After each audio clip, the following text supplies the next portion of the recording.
Bonjour les amis, j'espère que vous allez bien. Bienvenue pour une nouvelle semaine, nouvelle journée et une nouvelle méditation biblique du jour. Et on a commencé à lire le livre de Tite en parallèle de 1 Chronique. J'espère que ça vous encourage, que ça vous fait du bien. Aujourd'hui on est dans Tite au chapitre 2. J'aime beaucoup le livre de Tite. Ce livre nous montre que la bonne doctrine donne lieu à la bonne pratique. Il faut avoir une foi saine, une foi qui est enracinée dans les bonnes doctrines, les bonnes vérités à propos de qui Dieu est, à propos de l'évangile, et ça va donner lieu à une bonne manière de vivre. Souvent, malheureusement, on pense aux deux choses comme étant séparées. Il y a la doctrine d'un côté, et puis il y a ma vie pratique de l'autre. Mais le livre de Tite nous montre que si on a une bonne doctrine, une bonne compréhension de qui Dieu est, ça va avoir des implications dans notre vie. Et on ne peut pas mettre en avant des choses dans la vie chrétienne.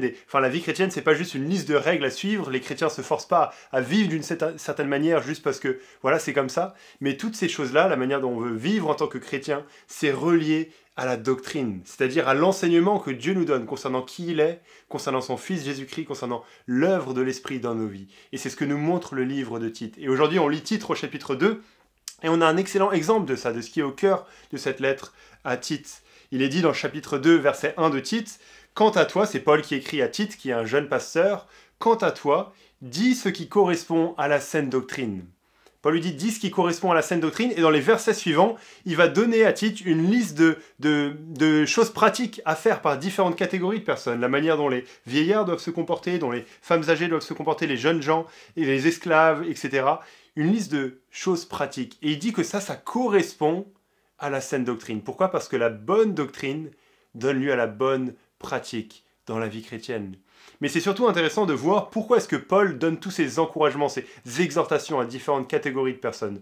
On ne va pas rentrer en détail dans les exhortations elles-mêmes, vous pouvez regarder ça, j'espère que vous avez lu ça, aux esclaves, aux jeunes gens, etc. Mais la raison pour laquelle toutes ces catégories de personnes doivent se comporter d'une certaine manière, elle nous est donnée au verset 11, où il est dit ceci. Juste après toutes ces exhortations, en effet, quand il y a en effet, on fait attention à ce qui est dit juste avant et à ce qui est dit dans ce verset. En effet, la grâce de Dieu, source de salut pour tous les hommes, a été révélée. Paul dit la grâce de Dieu a été révélée et donc on veut vivre d'une manière différente. La grâce de Dieu, c'est son don gratuit, immérité, qu'on ne mérite pas. Et comment est-ce que la grâce de Dieu a été révélée ? On a des indices dans ces versets, il est dit au verset 14 que Jésus s'est donné lui-même pour nous, afin de nous racheter de toute faute et de se faire un peuple qui lui appartienne, purifié et zélé pour de belles œuvres. La grâce de Dieu s'est manifestée quand Jésus s'est donné à la croix, où le juste est mort pour des injustes, où il a payé à notre place. Ça, c'est la preuve la plus grande de la grâce de Dieu, d'un don de Dieu qu'on ne mérite pas, où Dieu nous a sauvés en Christ. Et Paul nous dit que ça nous amène à vivre différemment. Au verset 12, il dit « La grâce nous enseigne à renoncer à un mode de vie impie et aux convoitises de ce monde, et à vivre dans le temps présent conformément à la sagesse, la justice et la piété. » La grâce nous enseigne, elle nous apprend des choses. Elle ne nous laisse pas indifférents. La grâce, c'est comme un bon maître d'école qui veut nous montrer comment vivre.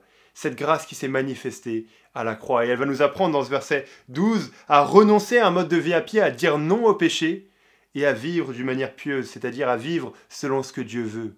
Et donc si on a besoin de motivation dans la vie chrétienne, on doit regarder à la croix, à ce que Jésus a fait, où le Fils de Dieu a donné sa vie pour nous sauver. Que Dieu nous ait sauvés alors qu'on ne méritait pas, alors qu'il n'avait aucune raison valable de le faire en nous-mêmes, alors qu'on ne méritait pas qu'il le fasse, alors qu'il ne nous devait pas le salut.